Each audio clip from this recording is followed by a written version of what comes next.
All right, guys, how's it going? A couple of things before I get into this video. One, I will be live on here tomorrow morning, Saturday morning around 11 o'clock UK time. And two, I picked two of you from the comments yesterday left on my videos to receive a free Cop Talk VIP membership. I've announced those winners over in my morning briefing on my other YouTube channel, Duncan Oldham channel. Link is in the video description. You don't need to watch the entire morning briefing. It's the first couple of minutes where I announce those, for people that, not interested in the morning briefings. Today's morning briefing is about an hour long, and I'm sure you wouldn't want to watch that right to the end to find out you haven't won something. No, it's just my way of trying to give something back, and a big thank you to those of you that take the time to interact with the channel.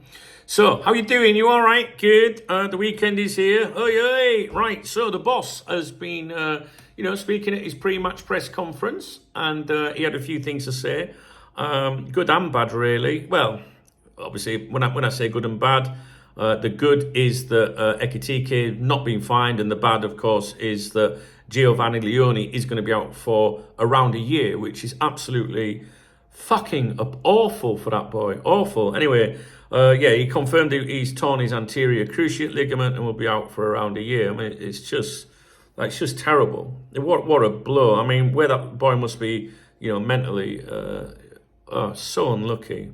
Anyway, he said Leone is not in a good place, and it's very hard to take.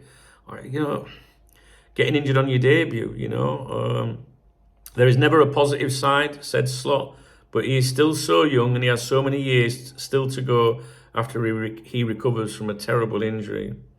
The club are checking the rules with UEFA, but it is likely that Federico Chiesa will take the young Italian's place in the Reds Champions League squad, and I do hope so.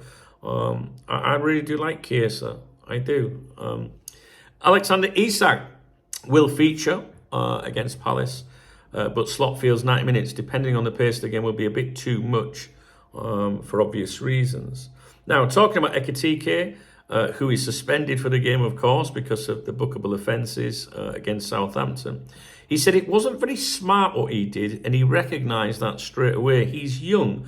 Players of all ages make mistakes, and that is what he did. And he dismissed, silly rumours that he'd been fined. I didn't believe those rumours when that was circulating, guys. And he said, no, discipline means I spoke to him.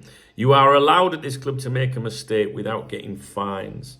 I don't think I would like, if they'd have fined him, I think that's a shit move personally. I know it was a stupid thing that he did, but it's just fucking passion in it, and young lad, and I don't know. I think if I scored in front of the car, I'd go fucking mental. Do you know what I mean? So, never mind. On Rio signing his first professional contract, the good thing is that if you are a youngster playing at Liverpool, you are playing with players better than what you are. That helps to keep you grounded and for you to know the steps. You'll certainly be staying grounded if you listen to comments like that from your manager. I do like that comment. It's very good. You're a good little player. We like you. You're exciting. But there's a lot of players better than you. Stay fucking grounded, and that's important.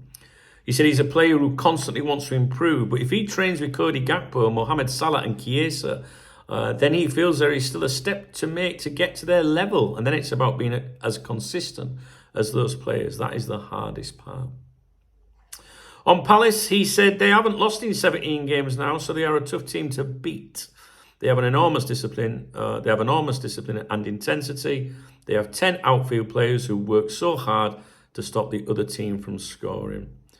He said his side have the quality to score goals, but it's not easy to create against Palace, so they will need to be smart and take their chances. And that basically is what the boss had to say at today's pre-match press conference.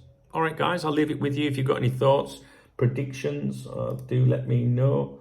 I'm looking forward to the game. Obviously, we've, got the Mark Gay thing going on. I think that we'll go for Mark Gay in January. I thought they would do that anyway, even though Paul Joyce said they wouldn't. But it might not be successful, because we would, I don't know, like Palace, they're going to know we're going to really want to do this deal. And I would have thought Liverpool would be looking at Palace thinking they'll want to get some money for him. So you would imagine there would be a compromise. But look how it all went tits up in the summer. You just don't know, do you guys? Long way off. We'll keep an eye on it. Usually, traditionally, you tend to get the more credible transfer news about January, around November time. You know, there used to be a transfer summit in November, so usually around November we start to see more credible reporting and things. At the moment, it's just rumours and speculation. All right, guys, I'll leave it with you. If you found the video informative, please thumbs up the video.